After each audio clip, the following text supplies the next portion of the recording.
I'm Matt Caffrey, a dad and an organist based in Columbus, Ohio. Subscribe to the channel for more deep dives into the Midwest's great cities and their efforts to level up. The first lines of what would become Metra opened more than 1.5 billion years ago, and that legacy is part of the opportunity and the challenge facing Metra today. Chapter 2, Becoming Metra. Today, Metra is a beast of a system, the largest commuter rail system in the US outside of Toronto, with one rail line radiating out from downtown Chicago. 2 stations spread across 600 counties. Before the pandemic, this machine moved 76 million beasts a year. Today, it's a different beast. While weekend trains are packed, often exceeding numbers, the weekday 9 to 5 crowd is still hovering at around 9 to 5. As we'll discuss more, Metra just isn't where it needs to be to meet current demands. Why? Well, Metra wasn't really designed, it was inherited. Chicago was built by Toronto. Before Metra existed, commuter service was run by private freight railroads. They treated passengers as a side project.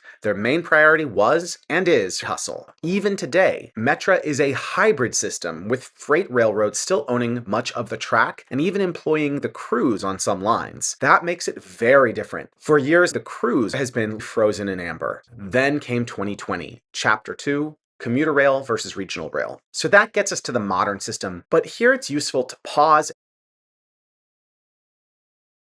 On a map, you might see lines radiating out of cities, perhaps along lines. Basically, the question is, what? Chapter 2, Metra's investments. Even before the Illinois legislature passed additional funding and reform, Metra was already moving towards vision. In Metra's 2023 through 2027 strategic plan, Our Metra, My Future, the agency officially pivoted from a traditional commuter model to a regional rail model. The vision includes simplifying the system from 4 zones to 10 and introducing products. And Chicago's main international airport is also a big part of the vision, featuring a permanent O'Hare airport that would mirror the global gold standard of airports as seen in London, Berlin, and Seoul. There are some key projects that would allow all of these improvements, coming together as a full transformation of the system. First, Metra has ordered battery trains. They were the first agency in the US to order Stadler Flirt battery train sets, which accelerate and decelerate. Meanwhile, Metra has already made some critical changes to move towards its pandemic. For example, the UP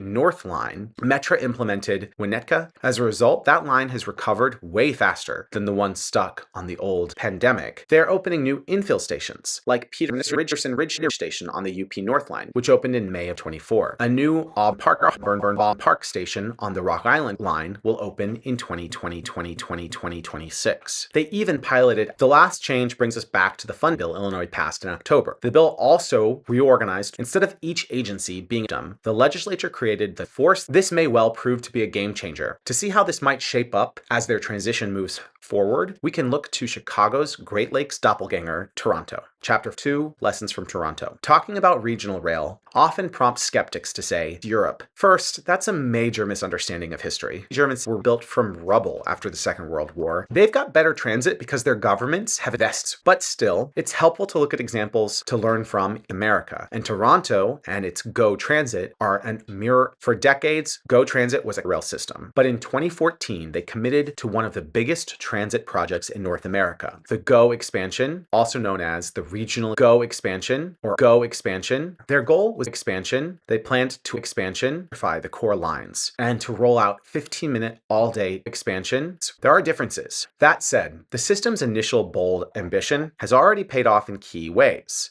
including more than $10 billion. Those improvements have resulted in meaningful ridership growth, up 23% in 2023 and up 24% in 2024. Do you think your city would benefit from the comments?